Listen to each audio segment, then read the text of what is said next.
நீங்க எப்பமாவது வந்து யோசிச்சிருக்கீங்களா? நீங்க பேசக்கூடிய ஒவ்வொரு வார்த்தையோட பவர் என்ன அப்படிங்கிறத? நான் இப்போ ஒரு கதை சொல்றேன். ராகுல் என்கிற சின்ன பையன பத்தி ஒரு கதை சொல்றேன். அந்த கதைய கேட்டதுக்கு அப்புறம், உங்க வார்த்தையோட பவர் என்ன அப்படிங்கிறத நீங்க தெரிஞ்சுக்கிடலாம். ராகுல் இருக்கக்கூடிய ஒரு பையன் வந்து ரொம்ப அன்பான பையன், அமைதியான பையன். ஒரு பள்ளிக்கூடம் படிக்கக்கூடிய ஒரு மாணவன். பள்ளிக்கூடத்துல கடைசி பெஞ்சுல இருக்கக்கூடிய ஒரு மாணவன். யார் என்ன கேட்டாலும் கை உயர்த்துறதுக்கு பயப்படக்கூடிய ஒரு மாணவன். அதனால வந்து அவன் ரொம்ப படிப்புல கெட்டிக்காரன் அப்படின்லாம் சொல்ல முடியாது. அவனுக்கு படிப்பும் ஒழுங்கா வராது. அதே நேரம் ஸ்போர்ட்ஸும் அவனுக்கு ஒழுங்கா வராது. இதனாலே என்ன பண்றாங்க அப்படின்னா, சக மாணவர்கள் எல்லாருமே வந்து அந்த ராகுல்ங்கக்கூடிய பையனை எப்போதுமே வந்து கேலி கிண்டல் பண்ணி சிரிச்சுக்கிட்டு தான் இருப்பாங்க. அவனுக்கு எதுவுமே வராது. நீலாம் வந்து எதுக்கு பள்ளிக்கூடம் வர? இப்படின்னு சொல்லி கேலி கிண்டல் பண்ணி எப்போதுமே சிரிச்சுக்கிட்டு இருக்கிறாங்க. ஆனா இதே மாரி இல்லாம, ஒரு நாள் அந்த நிலைமை வந்து மாறுது. அந்த மாற்றம் எங்கேருந்து ஆரம்பிக்குது அப்படின்னா, அன்னைக்கு காலையில அந்த இங்கிலீஷ் டீச்சர் அந்த கிளாஸுக்குள்ள என்டர் ஆகுறாங்க. கையில கொஞ்சம் புத்தகங்கள் வச்சிருக்கிறாங்க. அந்த புத்தகத்த கொண்டு அந்த கிளாஸ் ரூம்ல இருக்கக்கூடிய மேஜையில வச்சுட்டு, ஒரே ஒரு பேப்பர மட்டும் எடுத்து அந்த மாணவர்களிடம் காட்டுறாங்க. காட்டிட்டு, "இது என்ன?" அப்படின்னு சொல்லி கேட்குறாங்க. அங்க மாணவர்கள் கூட்டத்துல இருந்த ஒருவன் வந்து, "இது ஒரு பிளாங்க் பேப்பர்" அப்படின்னு சொல்றான். இன்னொருத்தர், "இதுல கொஞ்சம் ஏதாவது நம்மளுக்கு வேண்டியதை எழுதிக்கிடலாம் மேம்" அப்படின்னு சொல்லி சொல்றான். சரின்னு சொல்லிட்டு, ரொம்ப அமைதியா இருக்கக்கூடிய அந்த கிளாஸ்ல, உடனே அந்த டீச்சர் வந்து கையில வச்சிருக்கக்கூடிய அந்த பேப்பர வந்து நல்லா கசக்கி, ஒரு சின்ன பால் மாரி ஆக்கி, கீழ போட்டு மிதிச்சு, அத ஒரு ஃபுட்பால் மாரி எத்தி விட்டுருதாங்க அந்த பெஞ்சுக்கு நடுவுல. திரும்ப போயி அந்த மாணவர்கள் கூட்டத்துக்கு இடையில போயி, அந்த பேப்பர திரும்ப கீழ குனிஞ்சு எடுத்து, திரும்ப மீண்டும் வந்து என்ன பண்றாங்கன்னா, அந்த பேப்பர விரிக்கிறாங்க. விரிச்சு மறுபடியும் தூக்கி காமிக்கிறாங்க. "இப்போ இது என்ன?" அப்படின்னு சொல்லி கேட்கறாங்க. மீண்டும் அந்த மாணவர்கள் வந்து, "பேப்பர் தான் மேடம்" அப்படிங்கிறாங்க.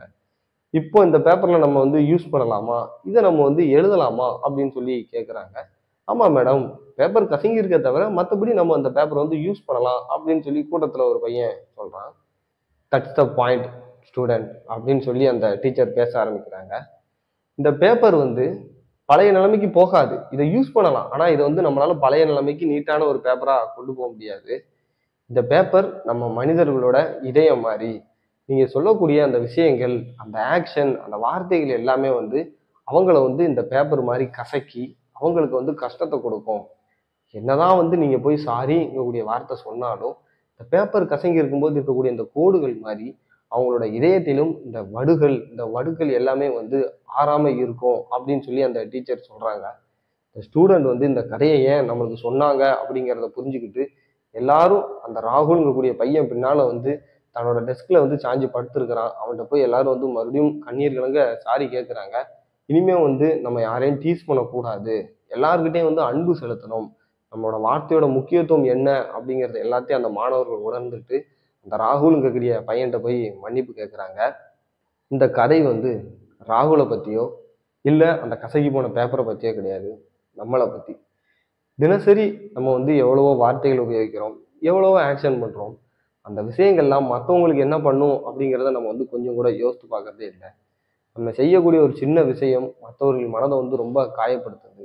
அப்புறம் சிம்பிளா போய் சாரி அப்படின்னு நம்ம சொல்லிடுறோம். திருவள்ளுவர் சொல்லியிருப்பாரு, "தீயினால் சுட்ட புண் உள்ளாரும் ஆறாதே, ஆனால் நாவினால் சுட்ட வடு" அப்படின்னு. சொல்லக்கூடிய வார்த்தை அப்படின்னு தான் நீங்க நினைப்பீங்க. ஆனா அந்த வார்த்தை அவனுக்கு எவ்வளவு பெரிய கஷ்டத்த குடுக்கு அப்படிங்கிறத அவனோட மனதளவுல வலியில தான் தெரியும். சின்ன வார்த்தை தான் அப்படின்னு சொல்லி நீங்க விட்டுருவீங்க. ஆனா அந்த வார்த்தைக்கும், அந்த ஆக்ஷனுக்கும் எவ்வளவோ வித்தியாசங்கள் இருக்குது. இந்த இரக்கம், இந்த அன்புங்கிறது ரொம்ப முக்கியமான ஒண்ணு. சும்மா வெறுமனவே எப்ப பார்த்தாலுமே வந்து மத்தவங்களிடம் கோவப்படுறதுனாலயோ, இல்ல மத்தவங்களிடம் வந்து நீங்க தேவையில்லாத வார்த்தைகள் விடுறதுனாலயோ எதுவும் ஆவப் போறதில்ல. நெக்ஸ்ட் டைம் நீங்க எங்கேயாவது வந்து வார்த்தைகள பயன்படுத்துறீங்க அப்படின்னா, பார்த்து, பயந்து ஒவ்வொரு தடவையும் யோசித்து பார்த்து அந்த வார்த்தைகள உபயோகப்படுத்துங்க. இந்த கதை உங்களுக்கு இன்ஸ்பிரேஷனா இருந்தது. ஆர்எல்ஸ் இந்த கதை வந்து யாருக்கு முக்கியம் அப்படின்னு நினைக்கிறீங்களோ, அந்த பர்சனுக்கு வந்து ஷேர் பண்ணுங்க. இதே மாரி வார்த்தைகள பத்தி, இல்ல இரக்கத்த பத்தி உங்ககிட்ட ஏதாவது உங்கள பத்திய கருத்துக்கள் ஏதேனும் இருந்தா, அத கீழ கமெண்ட்ஸ்ல சொல்லுங்க. அடுத்த வீடியோவில் உங்களை சந்திக்கிறேன். நன்றி.